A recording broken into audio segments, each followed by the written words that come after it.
Bonjour, dans cette vidéo je vais vous parler des origines historiques de Noël. Cette célébration commence il y a bien longtemps, bien avant l'Empire romain. Nous voyons déjà l'origine à l'époque de Nimrod. Nimrod, le constructeur de la tour de Babel, et à cette époque, le 25 décembre, c'est l'anniversaire de Tammuz, fils de Nimrod, considéré comme le premier antichrist. Nimrod épousa sa propre mère, dont le nom était Sémiramis. Après la mort de Nimrod, Sémiramis affirma qu'un conifère mature avait poussé en une nuit d'une souche d'arbre mort. À chaque anniversaire de sa naissance, elle affirmait que Nimrod visiterait l'arbre à feuilles persistantes et y laisserait des cadeaux. Le 25 décembre était donc cet anniversaire. Nimrod, donc, que l'on peut appeler également le Seigneur de Noël. En Égypte également, c'est la célébration du culte du dieu soleil, Ré ou Ra, et d'Osiris, dieu de la fertilité. En Perse, c'est le culte du dieu soleil Mitra. En Grèce, c'est le culte du dieu soleil Hélios et de Dionysos, également dieu de la fertilité et du vin. À Rome, bien avant la naissance de Jésus-Christ, c'est le culte du Sol Invictus, le soleil invaincu. Dans d'autres cultures païennes, le 25 décembre, qui correspond au solstice d'hiver, célèbre la naissance de dieux païens comme Attis, Bacchus, Dionysos, Hélios, Horus, Mithras, Nimrod, Perséus, Sol Invictus, Tammuz. Et finalement, cette nouvelle idole, ce nouveau dieu récupéré par l'Empire romain, Jésus, qui fut rajouté et assimilé à ces cultes païens. L'Empire romain, culture païenne par excellence, avec sa religion panthéiste, l'adoration de nombreux dieux, célébrait les Saturnales. Que sont les Saturnales? Voici ce que dit l'encyclopédie Britannica. Dans l'Empire romain, les Saturnales étaient une fête de divertissement et d'échange de cadeaux. Le 25 décembre était également vu comme l'anniversaire du dieu Mitra, le soleil vertueux. À la nouvelle année romaine, les maisons étaient décorées de verdure et de lumière. Ces Saturnales étaient en l'honneur du dieu Saturne. C'est une divinité, une des divinités romaines, et de peur d'être détrôné par l'un de ses enfants, il dévora chacun d'eux à leur naissance. Il préside la période qui précède le solstice d'hiver, celle donc des Saturnales. Pendant le reste de l'année, c'est un Deus Otiosus, un dieu en sommeil, dont la statue est liée par des bandelettes, dont on ne le libère qu'au moment des Saturnales. Il a été assimilé par les anciens au titan grec Chronos, le dieu du temps. Saturne est un impulseur de biens, aspect que l'on retrouve dans les réjouissances et les cadeaux des Saturnales, des fêtes de divertissement et d'échange de cadeaux. Ces Saturnales étaient considérées comme joyeuses, car elles étaient pratiquées dans l'ivrognerie et la débauche. À la nouvelle année romaine, les maisons étaient décorées de verdure et de lumière.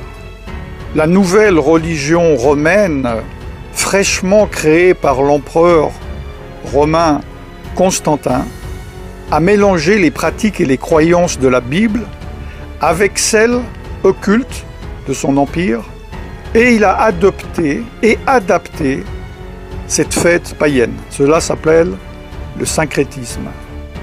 On m'a demandé des faits. Ce que je viens vous dire sont des faits. Voici d'autres faits. Noël, par exemple, a été illégal aux États-Unis d'Amérique jusqu'au XIXe siècle, étant considéré comme elle est, c'est-à-dire une ancienne fête païenne.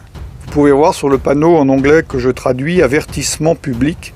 L'observation de Noël ayant été jugé comme un sacrilège, l'échange de cadeaux, de célébrations, l'habillement fin et d'autres pratiques sataniques similaires sont interdites. Autre fait, au XIXe siècle, en Grande-Bretagne, Charles Spurgeon, surnommé le prince des prêcheurs, une personne appréciée par tous les protestants, les évangéliques et les pentecôtistes. C'est une référence dans ce milieu. C'est moi je dirais, un revivaliste avant son temps. Il écrit « Ceux qui suivent la coutume de célébrer Noël ne suivent pas la Bible, mais des cérémonies païennes. » Autre fait, tous les historiens et les érudits de la Bible s'accordent à dire que Jésus n'a pas pu naître en décembre. Il faisait trop froid en hiver, pour différentes raisons que j'ai déjà données dans d'autres vidéos. Plusieurs supposent qu'il soit né au début d'automne.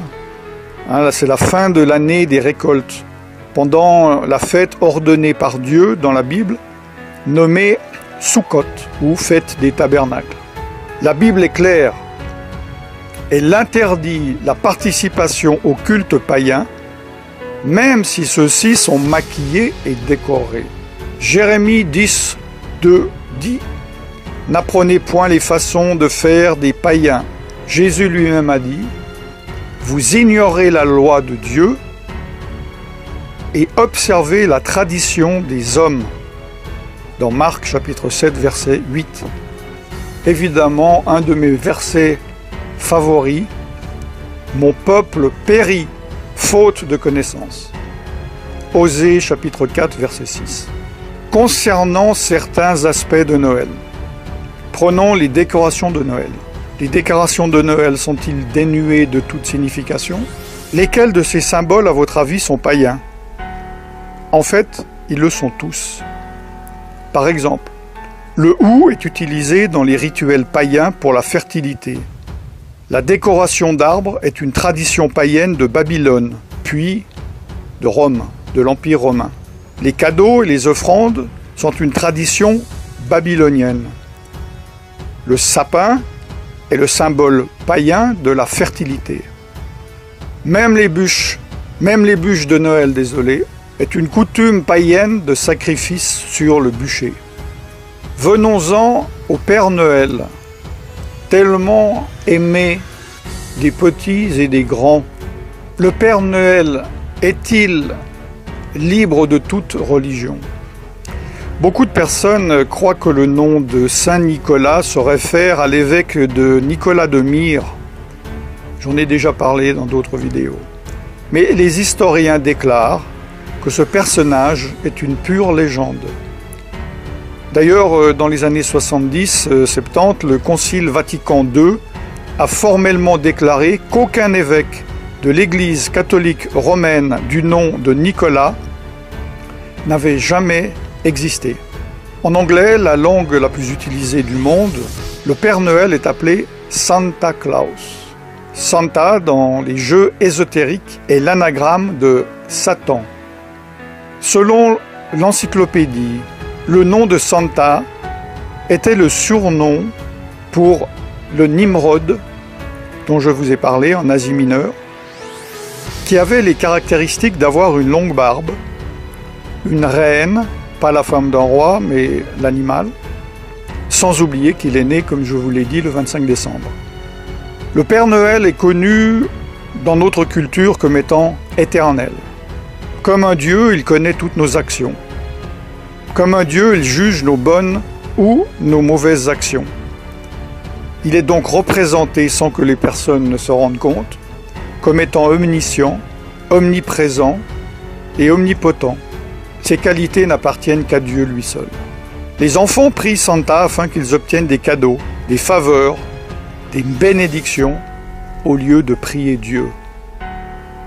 Comme j'espère vous le savez, le Père Noël, sous sa forme actuelle, joviale, obèse, a été créé de toutes pièces dans les années 30 par la société Coca-Cola pour vendre ses bouteilles de boissons. N'oubliez pas, chers frères et sœurs, que la parole de Dieu dit « Je suis l'Éternel votre Dieu, et tu n'auras pas d'autre Dieu que moi » Exode chapitre 20, versets 2 à 3. Dieu également a fixé des fêtes. En tant que chrétien, vous pouvez très bien dire qu'elles ne sont pas applicables vu que vous êtes sous sous la nouvelle alliance. Je ne vais pas traiter de cela. Si vous ne comprenez pas les choses de Noël, vous ne comprenez pas encore ces choses. Mais Dieu, dans Lévitique, tout le chapitre 23, a parlé de ces fêtes, les temps que lui-même a fixés, son calendrier. Le calendrier du Dieu dont vous dites être son enfant. Pourquoi vous rassemblez-vous dans le calendrier que Satan a fixé, au lieu de vous rassembler dans le calendrier que Dieu a fixé?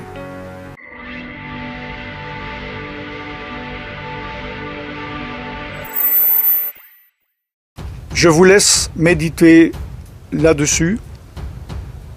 À partir de ce jour, vous ne pourrez plus dire que vous ne saviez pas. Prenez vos responsabilités, priez et faites votre choix d'obéir à Dieu, de désobéir à Dieu, d'être bouillant, d'être froid ou d'être tiède. N'oubliez pas que Jésus vomira les tièdes de sa bouche. Je ne vous souhaite donc pas un joyeux Noël. Par contre, je vous bénis dans le nom tout-puissant de Yeshua Mashiach, Jésus-Christ de Nazareth, le Fils de Dieu, et je vous dis à très bientôt. Shalom.